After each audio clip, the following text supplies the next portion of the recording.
A big space station floated in the darkness between stars. It was huge, bigger than any city on Earth. Lights blinked on its surface like tiny stars. Inside, creatures from 47 different worlds sat around a giant table. They all looked different. Some had 6 arms. Others had skin like rocks. A few glowed with their own light. This was the Galactic Council. For 300 years, they had kept peace in the galaxy. Today was different. Today they were angry. Admiral Zixthara stood up. He was tall and thin, with 4 arms and gray skin. His people, the Vorthans, had ruled space for 1,000 years. When he spoke, his voice was deep and cold. "We are here to talk about the humans," he said. "They are a problem." The other aliens nodded. Some made clicking sounds. Others flashed different colors. They all agreed. Zixthara pointed to a big screen. Pictures appeared. Ships flying through space. New cities on empty planets. Humans working with strange machines. "Look at this," he said. 50 years ago, we met the humans for the first time. They had just one world. Now they have colonies on 200 planets. They take land without asking. They change whole worlds to suit themselves. A creature made of living crystal spoke next. Its voice sounded like breaking glass. "The humans destroy planets. They call it terraforming. We call it murder." More aliens spoke. Each one had complaints about humans. They were too fast, too greedy, too dangerous. At the far end of the table sat one human. Captain Jake Morrison was 50 years old. He had gray hair and tired eyes. He wore a blue uniform with gold stripes. He had flown to this meeting in a human ship called the Aurora. Jake listened to all the complaints. He had heard them before. He knew what was coming. The vote was simple. Each species could say yes or no to war with humans. One by one, they voted. The Vorthans said yes. The Crystal People said yes. The bug-like hive queens said yes. Every species voted for war. Only the peaceful Etherians stayed quiet. They never voted for violence. The final count was 46-0. With one group not voting got counsel. Speaker Mordak was old and wise. He had seen many wars. He did not like this one, but the vote was clear. "The Galactic Council has decided," he said. "We declare war on the human species. All human ships must leave claimed space in 72 hours. If they do not leave, we will destroy them." Jake stood up slowly. He was not scared. He was sad. He had tried for years to make peace. Now it was too late. He touched a small device on his wrist.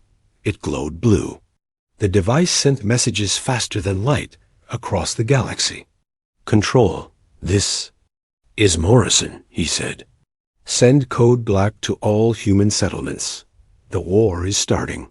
The message reached Earth in seconds. In the White House, President Lisa Carter sat in a room full of computers and screens. She was 45 years old and had led Earth for 6 years. She had hoped this day would never come. The message appeared on her screen. Code black meant war. She had known it might happen. Humans had been preparing for this day since first contact with aliens. "Get me General Stone," she said. General Marcus Stone was the head of Earth's Space Defense Force. He was a big man with scars on his face from old battles. He had been a soldier all his life. "Yes, Madam President?" He said, "The aliens just declared war on us. How ready are we?" Stone smiled. It was not a nice smile. "We have been ready for 23 hours, ma'am. We knew this was coming." Carter raised an eyebrow. "How did you know?" "We have been listening to their communications for months. They are not as secret as they think." In space, Jake Morrison prepared to leave the alien station. The other aliens watched him go. Some looked sorry. Others looked angry. A few looked afraid. Jake walked to his ship. The Aurora was small compared to alien ships. It looked simple and plain, but it had brought him safely across the galaxy. As he flew away from the station, Jake sent another message to Earth. Control, this is Morrison. I am coming home. The aliens think they know what humans can do. They are wrong. They have no idea what is coming. Back on Earth, President Carter called an emergency meeting. Military leaders came from all over the world. They met in a deep bunker under the White House. The aliens have 5,000 ships, Carter said. We have 300. How do we win? General Stone looked at the other officers. They all smiled. Madam, President, Stone said, they have 5,000 ships they can see. We have 300 ships we want them to see. The real question is, are we ready to show them what human war looks like? Carter nodded. Do it. Across the galaxy, human colonies got the message. Families said goodbye to their children. Farmers left their fields. Workers stopped their jobs. Everyone prepared for war, but they were not running away. They were not hiding. They were getting ready to fight in the asteroid belt around Earth's sun. Commander Alex Rodriguez floated in his ship. The Defiance looked like a big metal box. It had no pretty curves or bright colors. It was built for one thing: war. All ships report ready, said his officer, Rachel Torres. Alex looked at his screens. Around him, 299. Other human ships waited in the darkness. The aliens could not see them. Human technology was better than the aliens knew. Send the message, Alex said. Tell Admiral Cooper we are ready. Operation Trojan Horse is starting. The aliens thought they were fighting 300 primitive human ships. They were wrong. They were about to meet the full power of human. Military science thought the war was about to begin, and the aliens had no idea what humans could do when they were angry. The largest war fleet in galactic history moved through space like a dark cloud. 5,000 ships from dozens of different worlds flew together toward Earth. The fleet was so big it took hours just to count all the ships at the front flew. The Vorthan dreadnoughts. Each one was as big as a city. Their gray hulls were covered with weapons that could destroy planets. Behind them came ships of every shape and size. Some looked like giant insects. Others were made of living crystal. A few were just balls of energy held together by force fields. Admiral Zixthara stood on the bridge of his flagship, the Eternal Victory. Through the big windows, he could see his mighty fleet. He felt proud. No force in the galaxy could stand against them. Report, he said to his officer. Sithlock was a thin creature with 4 arms and green skin. He was very good at reading sensor data. Sir, we are 3 hours from the human home system. Our scouts have counted their fleet. How many ships do they have? Exactly 300, sir. They are waiting near their moon. Zixthara's mouthparts clicked together. In his species, this meant he was happy. 300 against 5,000. Even humans cannot win with odds like that. Sithlock showed him pictures on the main screen. The human ships looked old and ugly. They were boxy and covered with strange parts. Smoke came from their engines. They looked like they might fall apart. Their ships are very primitive, sir, Sithlock said. Chemical rockets and early fusion drives. Our weakest ships are 10 times more powerful. Other officers on the bridge laughed. They made sounds like breaking glass and buzzing insects. All the different species thought the humans were foolish. What about their largest ship? Zixthara asked. They call it the International Defense Platform. It is basically a space station with weapons. Not very dangerous. Zixthara looked at the human fleet on his screen. The ships floated in a simple formation near Earth's moon. They looked scared and desperate. Poor humans, he said. They do not understand what real war is like. We will teach them quickly. Far away, hidden in the asteroid belt, the real human fleet waited. Commander Alex Rodriguez floated in zero gravity on the bridge of his ship. The Defiance did not look like the ships the aliens were tracking. It was sleek and dangerous, like a shark made of metal. Status report, Alex said. Lieutenant Commander Rachel Torres checked her instruments. She was a small woman with dark eyes and quick hands. All stealth systems are working perfectly, sir. The aliens cannot see us. What about the other ships? 299 vessels are hidden throughout the system.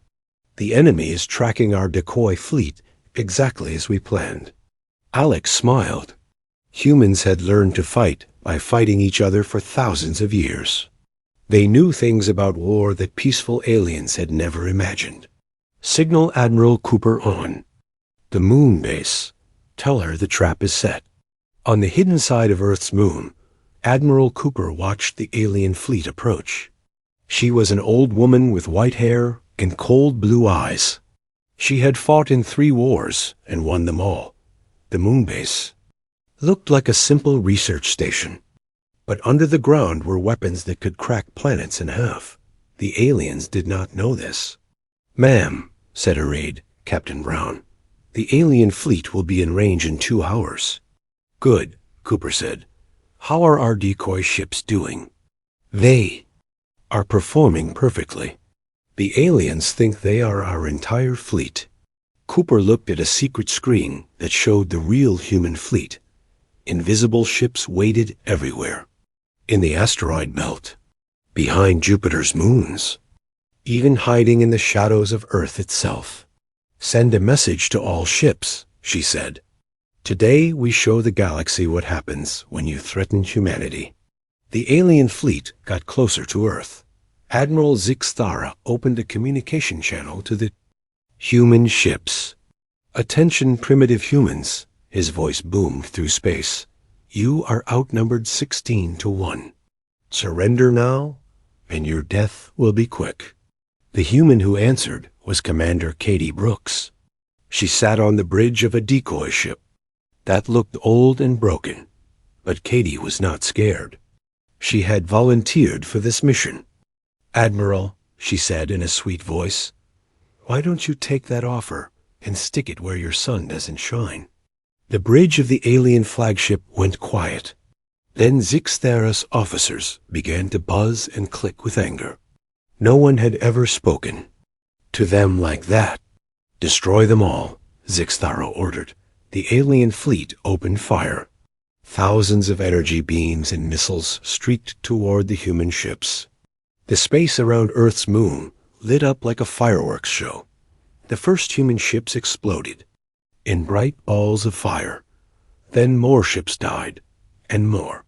The aliens cheered as the primitive human fleet was destroyed. "Target eliminated," Siflock reported. "The human ships are breaking apart as expected." Zixthara watched with satisfaction as more human ships seemed to die. Their simple armor could not stop advanced alien weapons. But then something strange happened. His sensor officer, a creature that looked like a walking tree, made a sound of confusion. "Sir," the tree creature said, "I am detecting massive energy signatures throughout the system." "What kind of energy signatures?" "Unknown, sir. Very powerful. Coming from everywhere." Zixthara looked at his screens. Red warning lights began to flash. His computers were detecting something impossible. "Sir," his communication officer said, "we are being targeted by ... I do not know how many ships." Suddenly, space itself began to shimmer and twist. The darkness between the stars rippled like water. Then, one by one, human ships appeared from nowhere. But these were not the primitive ships the aliens had been fighting. These ships were sleek and deadly. They were covered with weapons that did not appear in any galactic database. They moved like hunting animals. 300 human warships decloaked around the alien fleet. They had been there all along.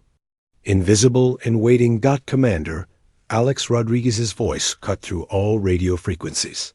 Surprise, you bastards. Welcome to human space. Population about to decrease. The real human fleet opened fire. But these were not the simple weapons the aliens expected. Solid metal projectiles moving at incredible speeds punched through alien shields like they were made of paper. Energy beams using unknown science sliced through hulls designed to survive anything got. In the first 30 seconds, 200 alien ships simply vanished. They did not explode. They just stopped existing. On the bridge of the Eternal. Victory. Admiral Zixthara stared in shock at his tactical display. Half of his forward squadrons were gone. Just gone. How is this possible? He whispered. Sithlock's hands shook as he tried to understand the sensor readings. Sir, the human weapons are using principles we do not understand. Our shields are useless against them. More alien ships died. The mighty Vorthan dreadnoughts, pride of the galactic fleet, were being cut apart like toys. Crystal ships shattered. Bioships screamed and died. All ships returned fire. Zixthara ordered. The aliens fired back with everything they had. Energy. Beams that could melt mountains struck the human ships. But the human shields absorbed the attacks like they were flashlight beams. Admiral Cooper watched from her moon base as the battle turned into a massacre. But it was not humans being massacred. Phase 2, she ordered. The human ships began to move in patterns the aliens had never seen. They did not fight in neat formations like civilized species. They swarmed like angry bees. They struck from unexpected angles. They used the asteroids and planets as cover. This was not the kind of war the Galactic Council understood. This was human war. And the aliens were learning why humans were so dangerous. The great galactic fleet that had come to destroy. Earth was being destroyed itself. And the day was still young. The alien fleet was in chaos. Ships that had ruled the galaxy for centuries were being torn apart by weapons they did not understand. Admiral Zixthara watched his tactical display in horror as red dots representing his ships disappeared one by one. Sir, Sithlock said, his forearm shaking, we have lost 800 ships in the first hour. How many humans have we killed? None, sir. Their decoy ships were empty. No crew aboard. Zixthara felt something he had never experienced before. Fear. Real cold fear that made his blood freeze. The human ships moved like nothing the aliens had ever seen. They did not fight in straight lines or neat formations. Instead, they attacked like wild animals, striking from every direction at once. Captain Susan Walsh led a group of human destroyers in what she called a wolf pack attack. Her ships were small and fast. They darted between the huge alien dreadnoughts like fish swimming around whales. Remember, people, she said to her pilots, we are not here to fight fair. We are here to win. Her ships targeted the weak spots on the alien vessels, engine rooms, weapon batteries, command bridges. They knew exactly where to hit because humans had been studying alien ship designs for 50 years. Vorthan dreadnought tried to turn its main guns on Susan's ship, but the human destroyer was too fast. It slipped under the big ship's belly and fired a missile into the engine core. The explosion lit up space like a small star. The dreadnought, a ship that had destroyed planets, broke in half and drifted away. As scrap metal, target eliminated, Susan reported. Moving to next target. Lieutenant Colonel Marcus Black flew a different kind of ship. His stealth fighter was no bigger than a bus, but it carried something special. A nuclear warhead. The same kind of weapon humans had been making for hundreds of years. Marcus slipped through the alien fleet like a ghost. His ship was so small and quiet that the alien sensors could not find him. He picked his target carefully, the biggest alien ship in the fleet, The Vorthan flagship, Eternal Victory, was 2 miles long and carried 50,000 crew members. Its shields could stop any normal weapon. But Marcus was not carrying a normal weapon. He flew his tiny ship right up to the flagship's hangar bay. The alien gunners never saw him coming. At the last second, he fired his missile and turned away. The nuclear warhead slipped through the hangar doors and exploded inside the ship. The blast did not just destroy the flagship. It created a ball of fire that spread out and destroyed 3 other ships nearby. Admiral Zixthara found himself floating in an escape pod, watching his mighty ship burn. Around him, the greatest fleet in galactic history was being destroyed by 300 human vessels. "This is impossible," he whispered. "How can they be so strong?" Admiral Cooper watched the battle from her command center on the moon. She sat calmly in her chair, drinking coffee and giving orders like she was planning a picnic. "Rodriguez, take your battle group and hit their left flank," she said. "Patterson, I want those bioships eliminated. Use the electromagnetic pulse weapons." Her orders were carried out instantly.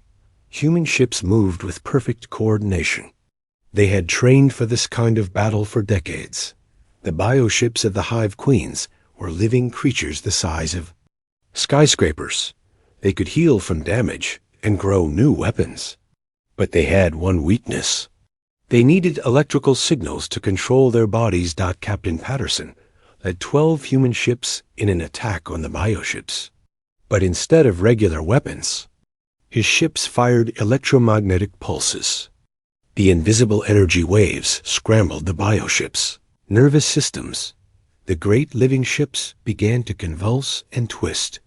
They could not control their own bodies. Some crashed into each other. Others just drifted helplessly through space. "Bioship. Threat eliminated," Patterson reported. Admiral Cooper nodded. "Begin Phase 3. Phase 3 was the most terrifying part of the human attack. It showed that humans had been preparing for this war in ways the aliens never imagined. For 50 years, since first contact, humans had been listening to alien communications. Every message, every code, every secret frequency had been recorded and studied. Human computers had broken every alien encryption system. Suddenly, alien ships began receiving false orders. The Zirathi crystal ships got messages telling them to attack their own allies. Vorthan commanders found their navigation systems giving them wrong directions. Captain Williams sat in a small human ship filled with computers and electronic equipment. She was a cyber warfare specialist. Her job was to hack into alien systems and cause chaos. "This is almost too easy," she said as she took control of a Zirathi cruiser. "Their security is terrible." She turned the alien ship's weapons against its own fleet. The crystal aliens inside the ship tried to regain control, but Williams was faster. She made their ship fire on 3 other Zirathi vessels before they could shut down their systems. All across the battlefield, alien ships turned on each other. Command networks failed. Navigation systems gave false readings.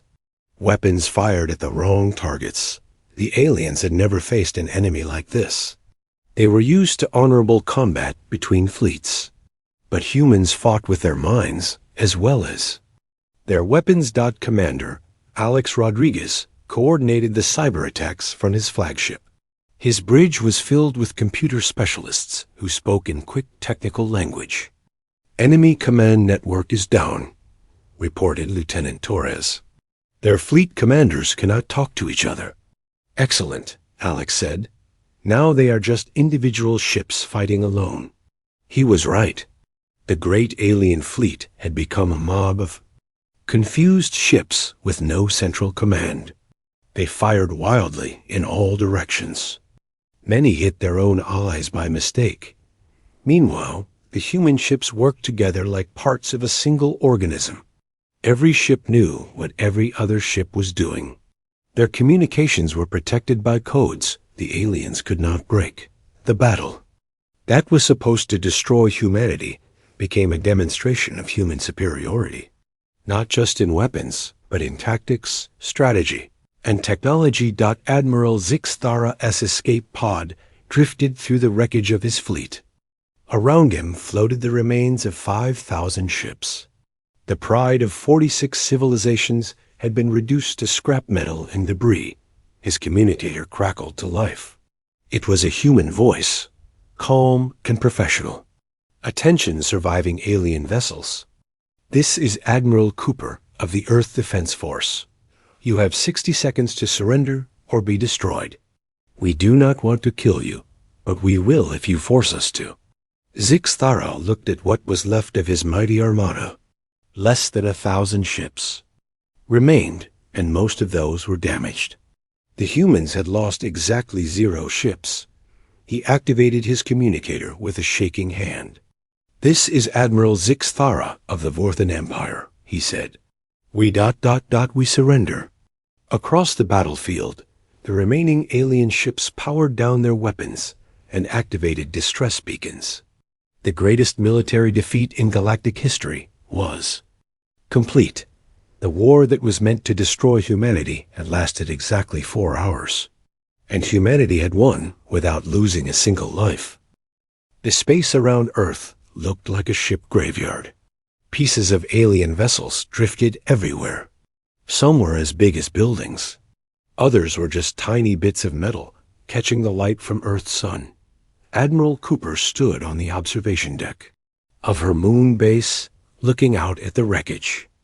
Her aide, Captain Brown, came up beside her with a report. Final casualty count, ma'am, he said. Cooper took the tablet and read the numbers.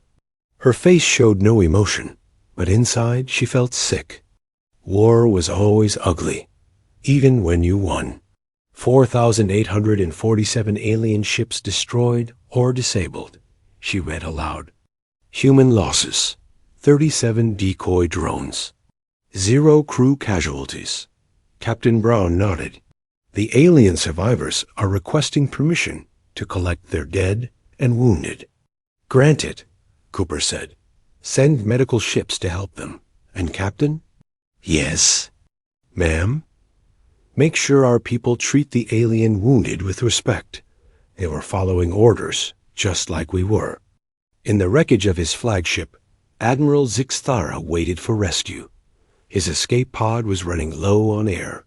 Through the small window, he could see human ships moving through the debris field. But they were not looking for loot or prisoners. They were rescuing alien survivors. A human medical ship approached his pod. The airlock opened, and a human in a white suit floated inside. The human was a woman with kind eyes and gentle hands. I am Dr. Lisa Parker, she said in perfect Vorthan language. You are injured. Let me help you. Zixthara looked at his broken arm and the blood on his uniform. He had expected the humans to let him die. Instead, this human doctor was offering to save his life. Why? He asked. We came to destroy your species. Dr. Parker began treating his wounds with quick, skilled movements. Because that is what humans do, she said. We help people who need help. As she worked, Zixthara thought about everything he had believed about humans. He had called them primitive, savage, dangerous. But this human was being kinder to him than many of his own people would have been. On Earth, President Carter prepared to address the galaxy. She stood in the Oval Office, looking tired but determined. The cameras would broadcast her words to every inhabited world in the galaxy. Citizens of the galaxy, she began, today a great fleet came to destroy my people. We did not want this war. We tried for years to make peace, but when peace failed, we defended ourselves. Behind her, a holographic display showed the battle. Statistics. The numbers were shocking. Less than 1,000 alien ships had survived out of 5,000. Some of you may think we are monsters, Carter continued, that we killed without mercy. But look at the facts. We could have destroyed every alien ship. Instead, we disabled them when possible. We rescued survivors. We offered medical aid to our enemies. She paused and looked directly into the camera. This is what humans are really like. We fight when we must, but we prefer to build. We prefer to heal. We prefer to help. The president's speech was heard on worlds across the galaxy. In the crystal cities of Zereth Prime, the living coral reefs of the Hive Queen Homeworld, and the metal forests of Vorthan space, people watched and listened. Many of the aliens were scared. If humans could destroy the greatest fleet in galactic history so easily, what else could they do? But some aliens began to think differently. They remembered that humans had asked for peace first. They had only fought when attacked. And even in victory, they had shown mercy. On the Etherian homeworld, a place of floating gardens and gentle music, the Council of Elders met in emergency session. The Etherians were the only species that had not voted for war against humans. Elder Solana, oldest and wisest of her people, spoke to the gathering. "We have seen today what humans are capable of," she said. "They have weapons we cannot understand, ships that can become invisible, the ability to hack into any computer system. They could rule the galaxy by force if they wanted to." The other elders made soft sounds of agreement. "But they do not want to rule," Solana continued. "They want to cooperate. They want to share knowledge. They want to explore the stars together. Perhaps it is time we listen to them." Back in Earth's solar system, the cleanup continued. Human ships worked alongside alien survivors to clear the debris. Captain Jake Morrison, who had brought the news of war from the Galactic Council, now helped coordinate the rescue efforts. He floated beside the alien medical ship, treating Admiral Zixthara. The Vorthan commander looked very different now. His arrogance was gone. In its place was something that looked like shame. "Captain Morrison," Zixthara said through the communicator, "I owe you an apology." Jake's voice was calm. "You were following orders, Admiral. I understand that." "No," Zixthara said. "I was following fear. Fear of change. Fear of a species we did not understand. I led 50,000 beings to their deaths because I was afraid of humans." Jake was quiet for a moment. Then he said, "Admiral, would you like to see what humans are really afraid of?" Zixthara was confused. "What do you mean?" "Follow me." Jake's ship led the alien medical vessel to a part of space that looked empty. But as they got closer, Zixthara could see something floating in the darkness. It was huge, bigger than any ship he had ever seen. "What is that?" he asked. "That," Jake said, "is what we call an arc ship. We have been building them in secret for 20 years. The massive vessel was beautiful in a way that alien ships were not. It had gardens visible through transparent sections, cities built into its hull. Millions of people could live inside it. We are afraid that someday we might have to leave our home," Jake explained. "So we built ships to carry our entire civilization to the stars, not to conquer, not to destroy, but to survive and keep growing." Zixthara stared at the arc ship in wonder. "You built this to run away?" "We built this to endure," Jake corrected. "Humans have learned that sometimes you have to fight. But fighting is not the point. Living is the point. Learning is the point. Growing is the point." The alien admiral was beginning to understand something important about humans. They were not warriors by choice. They were survivors. Everything they did, including their terrible skill at war, was in service of life. As the rescue operations continued, more aliens began to see humans in a new light. These were not the savage destroyers they had imagined. These were people who had made war into a science, not because they loved fighting, but because they loved peace enough to fight for it. Dr. Parker finished treating Zixthara's injuries and prepared to leave. Before she went, The alien admiral grabbed her hand gently with his good arm. "Doctor," he said, "what will happen to us now?" Parker smiled sadly. "That depends on what you choose to do next," she said. "Humans believe in second chances. The question is, do you?" As her medical ship flew away, Zixthara thought about her words. Around him, the wreckage of the greatest fleet in galactic history drifted in the darkness. But maybe, just maybe, something better could be built from the ashes of this terrible day. The war was over. Now came the harder task, building peace. 3 days after the battle, representatives from every surviving alien species gathered on Earth. They came not as conquerors, but as defeated enemies asking for mercy. Many expected the humans to demand tribute, territory, or slaves. President Carter met them in the United Nations, building in New York. The Great Assembly Hall had been modified to accommodate different types of alien life. Some needed special atmosphere. Others required different gravity. The humans had prepared for all of them. Zixthara entered the hall wearing simple clothes instead of his military uniform.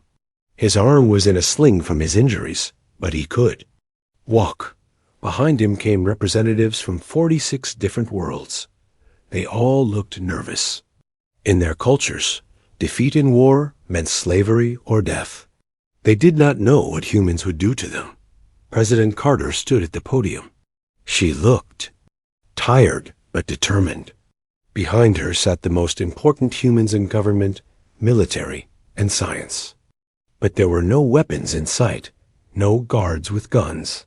Just people sitting at tables. "Welcome to Earth," Carter said. "I know you did not come here by choice. You came because you lost a war. But I want you to understand something important. This is not a surrender ceremony. This is a chance to start over." The aliens looked at each other with confusion. They had expected demands and threats. Instead, the human leader was talking about new beginnings. Carter pressed a button, and a holographic display appeared above the assembly. It showed a planet that looked sick. The oceans were brown. The land was gray and dead. Nothing grew there. "This is Kepler 438b, Carter said. "Your intelligence reports said we were terraforming it. You called this planetary murder. You were wrong.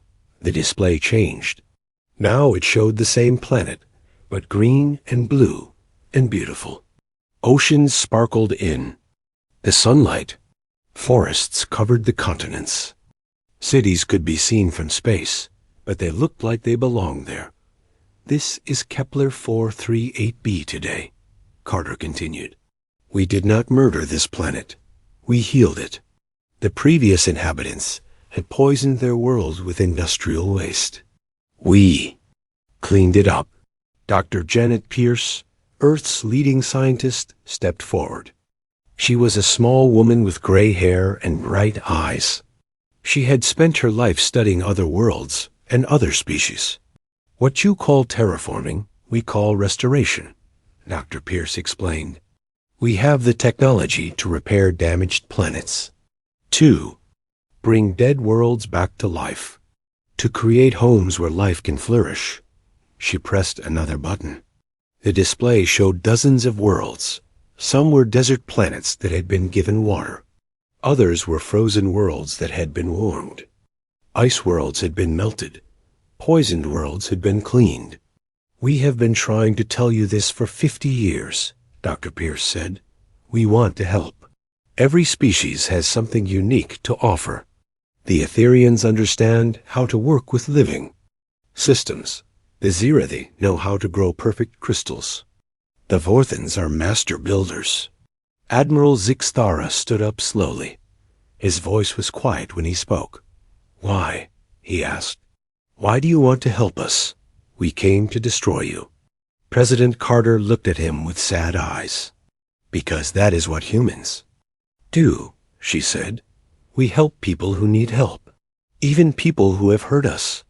She gestured to Captain Morrison, who had been watching from the side of the room. He stepped forward, and activated his own display. "Admiral," Jake said, "let me show you what we have really been building." The hologram showed the inside of one of the massive Ark ships. But it was not just humans living there. Creatures from dozens of different worlds worked and lived together. Children of different species played together. Scientists from many races worked on projects together. "This is the future we want," Jake said. "Not human dominance. Not alien submission. Cooperation. Partnership.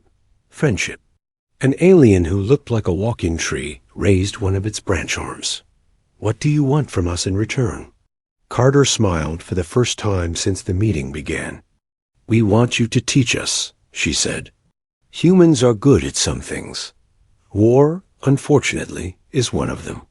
But we are not good at everything." Dr. Pierce stepped forward again. "The Etherians know how to grow food without harming the environment. Azirathi can create materials stronger than anything we have. The Vorthans build structures that last for thousands of years. We want to learn from you." A creature made of living crystal spoke next. Its voice sounded like wind chimes. "You defeated us completely. You could take our knowledge by force." "We could," Carter agreed. "But knowledge taken by force is never as good as knowledge shared freely. We want partners, not slaves." Admiral Zixthara felt something he had not experienced in many years. "Hope, what exactly are you proposing?" Carter pressed another button. The display showed a new kind of ship. It was bigger than anything ever built before. Parts of it looked human. Other parts looked alien. It was a ship designed by many species working together. "We propose to explore the galaxy together," Carter sighed, "to find new worlds, to help civilizations that need help, to learn from each other, to grow together." The alien representatives whispered among themselves in dozens of different languages. Some sounded like music. Others sounded like static. Electricity. A few sounded like breaking rocks. An elderly alien with 6 arms and wise eyes stood up. This was Elder Morthic of the Nexari, one of the oldest species in the galaxy. "Human President," he said, "you offer us partnership after we declared war. On you. You offer us friendship after we tried to destroy you. Why should we trust you?" Carter was quiet for a long moment. When she spoke, her voice was gentle but firm. "Because you have nothing left to lose," she said. "Your fleets are destroyed. Your military power is broken. You can choose to hate us and rebuild your armies for another war you cannot win. Or you can choose to join us and help build something better." She gestured to the destroyed alien ships visible through the windows. "We proved today that we can destroy you. Now let us prove that we can help you." Captain Jake Morrison stepped forward. "I have a personal message from the crews of our ships," he said. "Every human pilot, every soldier, every officer who fought in this battle wants me to tell you something." The aliens listened carefully. "We are sorry we had to fight you," Jake said. "We are sorry people died. We did not want this war. But we are glad it is over. Now we can be friends instead of enemies." Admiral Zixthara felt tears in his eyes. In Vorthan culture, tears were a sign of deep emotion. He had not cried since he was a child. "I have been a soldier for 50 years, he sighed. "I have fought in 12 wars. I have never met an enemy who apologized for winning." President Carter looked at all the alien representatives. "We are not asking you to forget what happened today. We are asking you to learn from it. We are asking you to help us make sure it never happens again." She activated one final display. It showed a vision of the future. Human and alien children learning together in schools. Scientists from different worlds working on amazing projects. Explorers from many species traveling to distant galaxies. "This is what we want to build," Carter said. "Not a human empire. Not alien submission. A galactic community where everyone has something to contribute. The debate among the aliens went on for hours. Some were still angry. Others were afraid. But slowly, one by one, they began to agree. Elder Morphic spoke for all of them. "We accept your proposal," he said. "We will try this partnership. But we have one condition." "What is it?" Carter asked. "We want Admiral Zixthara to be our representative. In this new alliance, he has seen what humans can do in war. Now let him see what you can do in peace." Zixthara was shocked. "But I led the attack against you," he protested. Carter smiled. "And now you can lead the effort to make sure it never happens again." 6 months later, the first joint human-alien colony ship launched toward a distant galaxy. The ship was called the New Horizon, and it carried volunteers from 37 different species. On the bridge, Admiral Zixthara worked alongside Captain Morrison and Admiral Cooper. Former enemies had become close friends. They were united by a common goal: to explore the unknown and help anyone who needed help. Zixthara kept a personal log of the mission. His final entry read, "Personal log, Stardate 2387.156. The humans have a saying, if you can't beat them, join them. I have learned that they had this backwards. They never wanted to beat us. They wanted us to join them. I was wrong about humans. They are not primitive. They are not savage. They are not destroyers. They are builders and dreamers and explorers who happen to be very good at protecting what they love." The war that was supposed to destroy humanity lasted 18 hours and 37 minutes. It ended not with the destruction of a species, but with the birth of the first truly cooperative galactic civilization. The galaxy is better for having humans in it, and I am proud to call them my friends. End log. As the New Horizon traveled toward distant stars, its crew worked together to solve problems and discover new worlds.